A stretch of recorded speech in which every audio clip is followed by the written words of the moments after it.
Mga kapeso Pinoy, magkano kaya kung maglalagay tayo ng one-time deposit na 10,000 pesos sa Pag-ibig MP2 gamit ang 7.10% sa computation natin sa loob ng 5 taon? Pero paiba-iba ang dividend rate mga kapeso ha, hindi palaging 7.10%. Subukan na natin na gawa ng computation.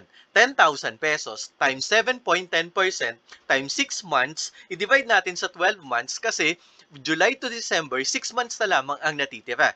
Ibig sabihin, ang magiging bago nating pera sa katapusan ng 2025 ay 10,355 na. Sa 2026 hanggang 2029, buo ang makukuha natin na dividend, 735, 787, 843 at 903. Kung makikita nyo mga kapeso, pataas ng pataas. Yan ang power ng compounding.